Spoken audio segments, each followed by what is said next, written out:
Everyone, आज हम बात करेंगे बहुत ही इम्पोर्टेंट विषय के बारे में जो कि ज़्यादातर महिलाओं को प्रभावित करता है। वो है पीसीओएस और पीसीओडी। ये आपने कई बार सुना होगा, लेकिन क्या आप जानते हैं ये है क्या? आज इस वीडियो में हम पीसीओएस और पीसीओडी क्या है इसको आसान भाषा में समझेंगे, इसके कारण समझेंगे, इसके लक्षण क्या होते हैं उसके बारे में जानेंगे, इससे बचाव कैसे कर सकते हैं, अपनी लाइफस्टाइल में चेंजेस कैसे कर सकते हैं, इसका इलाज क्या है, घरेलू उपचार क्या क्या कर सकते हैं, वो सारी चीज़ें आज हम इस वीडियो में आसान भाषा में समझेंगे। वीडियो को पूरा देखें जिससे कि आपको पीसीओएस और पीसीओडी जो कंडीशन है उसके बारे में आपको सही जानकारी हो सके। ठीक है, तो पीसीओएस या जिसको हम पीसीओडी बोल रहे हैं वो है क्या? सबसे पहले उसकी फुल फॉर्म के बारे में जानते हैं। ठीक, पी फॉर हो गया पॉली, पॉली का मतलब है ज़्यादा, सिस्टिक मतलब हो गया सिस्ट मतलब गांठ, ओवरी मतलब हमारे ओवरी में, ठीक है, जहाँ पर हमारे अंडे बनते हैं वहाँ पर उसको हम क्या बोलते हैं? ओवरी। या फिर एस फॉर सिंड्रोम या फिर डी फॉर डिजीज़। अब इसका मतलब क्या है कि ये जो ओवरी है, ठीक है, इसमें क्या होते हैं? हमारे अंडे बनते हैं, ठीक है, मैच्योर होते हैं। लेकिन पीसीओएस की कंडीशन में क्या होता है? बहुत सारे अंडे एक साथ ग्रो होते हैं, मतलब मैच्योर होते हैं, ठीक है। तो उसी को, उस कंडीशन को हमने क्या बोल दिया है? पॉलीसिस्टिक ओवेरियन सिंड्रोम, या उसी को हम बोलते हैं पॉलीसिस्टिक ओवेरियन डिसीज़। मतलब ये एक बीमारी है जिसमें कि ओवरी में बहुत सारे अंडे, ठीक है, जो क्या कहलाते हैं? सिस्ट कहलाते हैं, जिनको हम गांठ बोलते हैं, ठीक है। तो ये एक कंडीशन है। तो सिंड्रोम और डिसीज़ एक ही बात है, एक ही कंडीशन है, अलग नहीं है, ठीक है। डिजीज़ हम एक बीमारी को बोल देते हैं, सिंड्रोम में बहुत सारे सिम्टम्स आ जाते हैं इस बीमारी से रिलेटेड, उसको हम सिंड्रोम बोल देते हैं, ठीक है। तो आज इस वीडियो में हम यही जानेंगे कि पीसीओएस और पीसीओडी है क्या। अभी सिर्फ हमने फुल फॉर्म देखी कि ठीक है भाई, ओवरी है, उसमें बहुत सारे अंडे मैच्योर होते हैं और वो सिस्ट के रूप में हमें दिखाई देते हैं, ठीक है। तो ये एक डिजीज़ कंडीशन है। किसके कारण से होता है और क्या है? PCOS is a common condition. आजकल फीमेल्स में बहुत ज़्यादा कॉमन कंडीशन है। हर 10 में से 5 फीमेल्स को पीसीओएस पीसीओडी देखने को मिलता है। दैट अफेक्ट्स वुमेन, जो वुमेन्स को अफेक्ट करता है।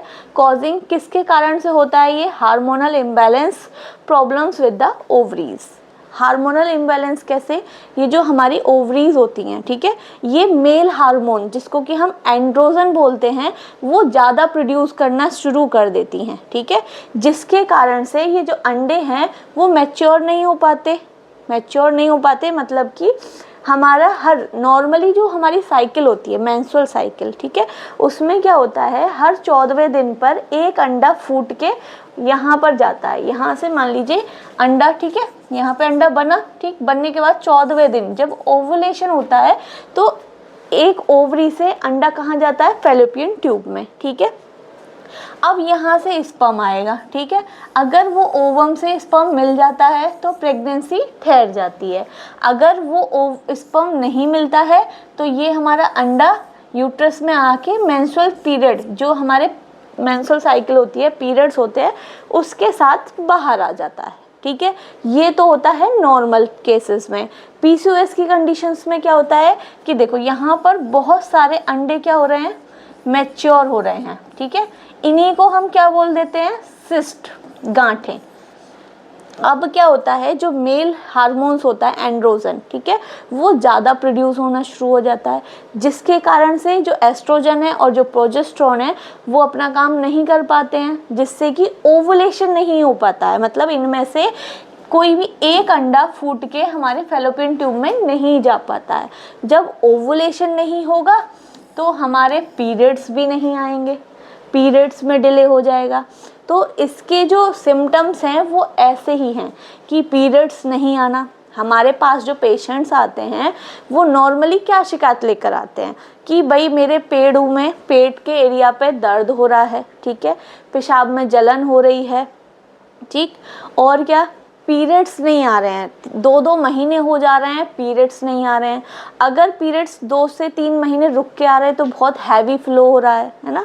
तो ये सारी कंडीशंस क्या दिखाती हैं कि पीसीओएस की कंडीशन हो सकती है। ठीक है, अभी हम इसके लक्षण देखेंगे आगे कि कौन कौन से ऐसे कॉमन लक्षण हैं जिन्हें देखकर हम अंदाज़ा लगा सकते हैं कि पीसीओएस की कंडीशन हो सकती है। अगर आप इनफर्टिलिटी, पीसीओएस, पीसीओडी, एंडोमेट्रियोसिस या पीरियड्स में आने वाली प्रॉब्लम्स जैसे देरी से आना, पीरियड्स नहीं आना, लिकोरिया जैसी कंडीशंस या फिर प्रेगनेंसी में जो भी इश्यूज़ आ रहे हैं उससे, उन परेशानियों से आप जूझ रहे हो और आप मुझसे बात करना चाहते हो तो डिस्क्रिप्शन में लिंक दिया हुआ है, वहाँ पर आप क्लिक करके मुझसे 1-to-1 सेशन कर सकते हैं। तो सबसे पहले समझ में आया पीसीओएस है क्या। अब उसके कारण, किसके कारण से हो सकता है, अभी तक भी डॉक्टर्स को नहीं पता है कि इसका एग्जैक्ट रीज़न क्या है, लेकिन कुछ इसके फैक्टर्स हैं।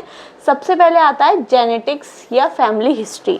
अगर आपकी किसी भी फैमिली मेम्बर को, मम्मी को, मासी को, बहन को पीसीओएस की कंडीशन रही है तो आप में ज़्यादा चांसेस हैं कि पीसीओएस का खतरा आप पर हो सकता है। ठीक है, दूसरा है हार्मोनल इम्बैलेंस। किसके कारण से, हमारे बॉडी में जो हार्मोन्स होते हैं उनमें इम्बैलेंस हो जाता है, मतलब कि मेल हार्मोन जो है एंड्रोजन वो बहुत ज़्यादा रिलीज होता है।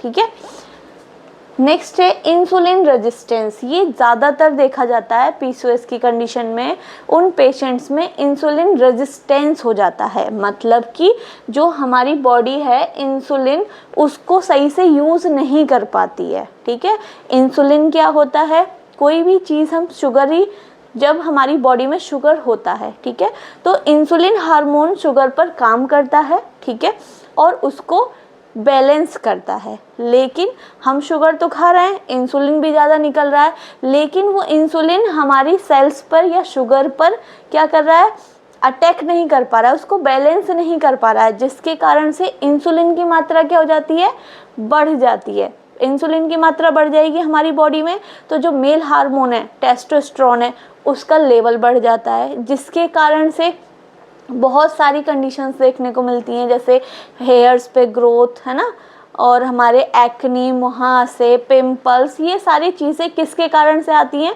मेल हार्मोन के कारण से। तो वो किस लिए होता है, इंसुलिन रेजिस्टेंस के कारण होता है। जो पीसीओएस के पेशेंट्स होते हैं उनमें आगे जाके कॉम्प्लिकेशन देखने को मिलता है कि उनमें डायबिटीज़ होने के बहुत ज़्यादा चांसेस रहते हैं। ठीक है, नेक्स्ट है हमारा इन्फ्लामेशन। हमारी बॉडी में कहीं पे भी इन्फ्लामेशन होने से पीसीओएस की कंडीशंस हो सकती है। ठीक है, तो ये हैं कुछ कारण जिनके कारण से हमें पीसीओएस की जो कंडीशंस हैं वो देखने को मिल सकती हैं। सबसे मेन होता है हमारा लाइफस्टाइल मॉडिफिकेशन।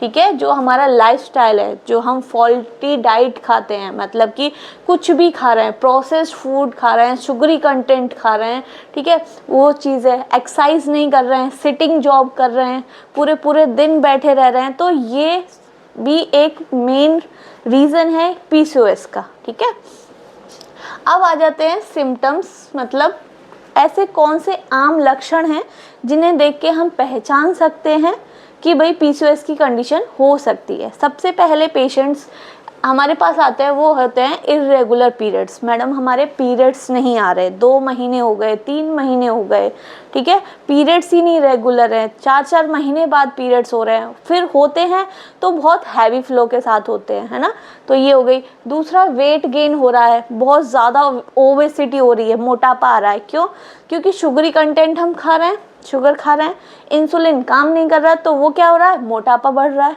ठीक है, एक्नी, मुहासे, हेयर्स पे ग्रोथ, ठीक है, अधिक बालों का आना, हर जगह हमारे बॉडी पार्ट्स पे बालों का ज़्यादा आना, ये किसकी वजह से हो रहा है, जो मेल हार्मोन्स है एंड्रोजन, उसके कारण से ये सारे सिम्टम्स दिख रहे हैं हमें। ठीक है, ओवरीज में सिस्ट होना। जब हम किसी भी पेशेंट से बोलते हैं कि आप अल्ट्रासाउंड करा के आइए हमारे पास, अल्ट्रासाउंड में हम देखते हैं कि उसमें क्या दिखाया जाता है कि आपके ओवरीज में बहुत सारे सिस्ट हैं।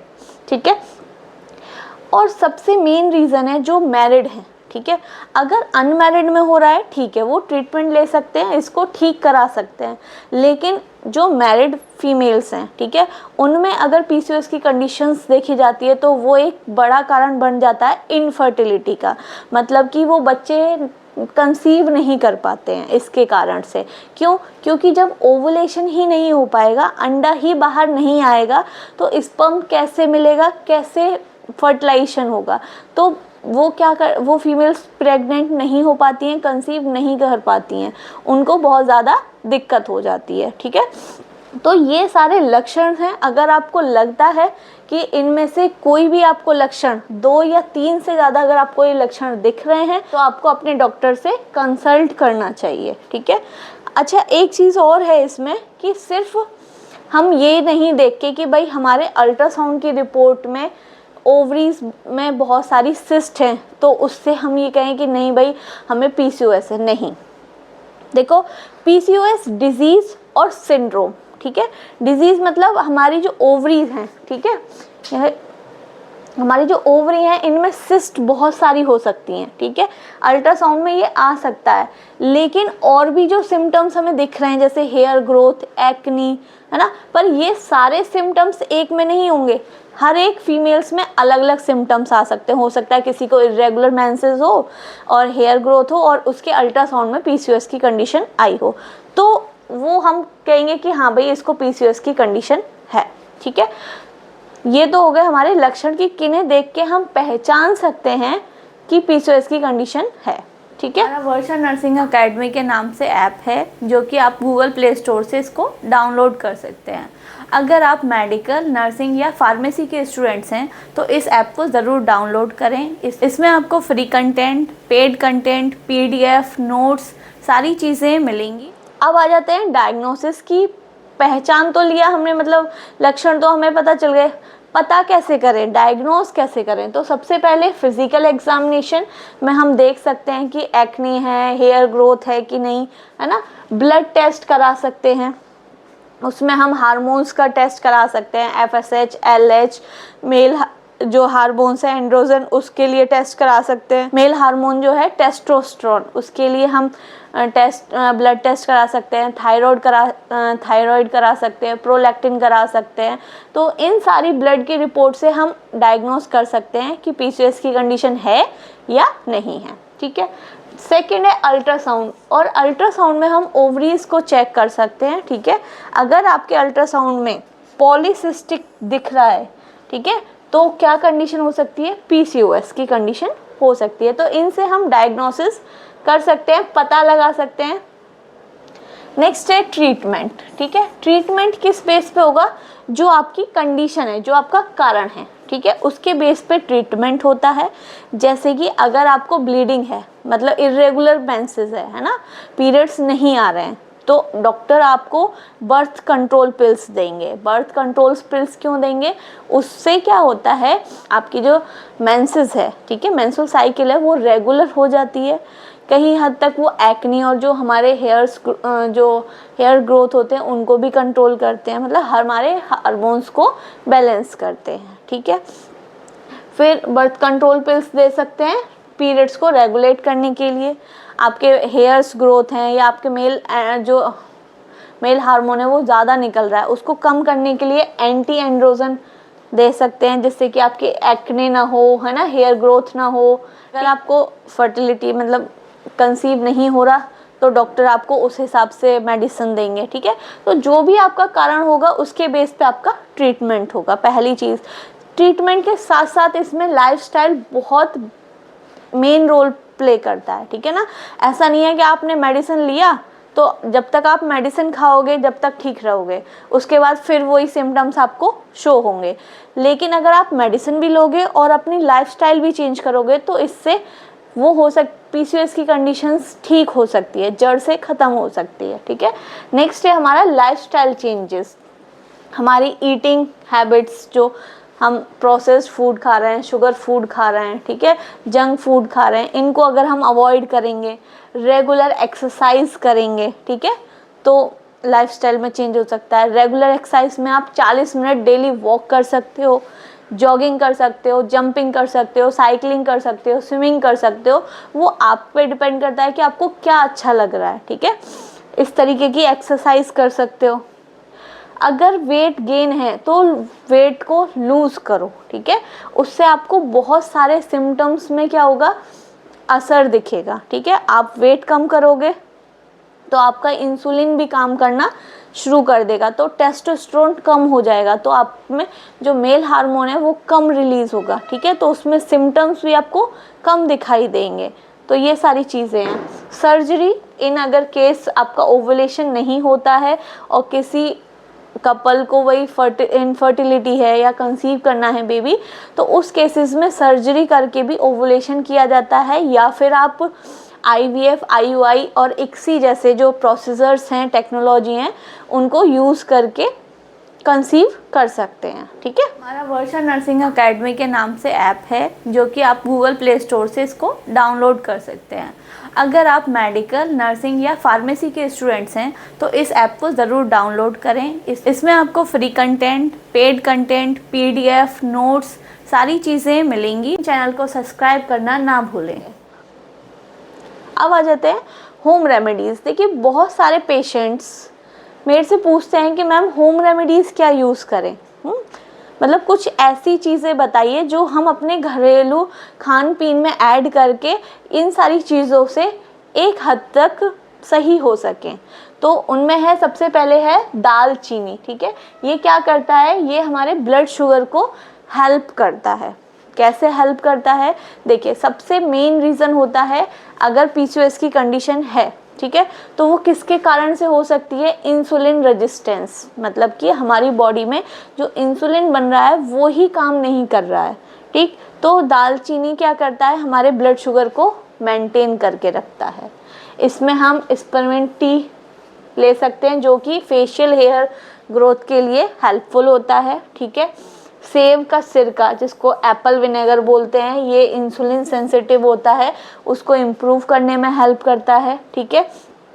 मेथी के दाने आप ले सकते हो, जिससे कि क्या करता है, वो हार्मोन्स को बैलेंस करता है, ठीक है। एलोवेरा, बहुत सी लड़कियां जो अनमैरिड हैं या मैरिड भी हैं वो एलोवेरा लगाती हैं। हर प्रोडक्ट में एलोवेरा आता है, ठीक है। उससे क्या होता है, आपके जो स्किन की समस्याएं, प्रॉब्लम्स हैं, एक्ने हैं, मुहासे हैं, ठीक है, इनको क्या करता है, कम करता है। हल्दी ले सकते हैं। हल्दी बहुत ही एंटीसेप्टिक माना जाता है कि वो जब भी हमें चोट लग जाती है, जब भी हमें हल्दी का दूध पिलाते हैं, बॉडी को सही रखते हैं, या फिर हमारे हार्मोन्स का जो बैलेंस है उसको बनाने में हमारी मदद करते हैं। तो ये सारी होम रेमेडीज़ हैं जिनको आप अपनी डाइट में शामिल कर सकते हैं और PCOS की कंडीशंस को जड़ से ख़त्म कर सकते हैं।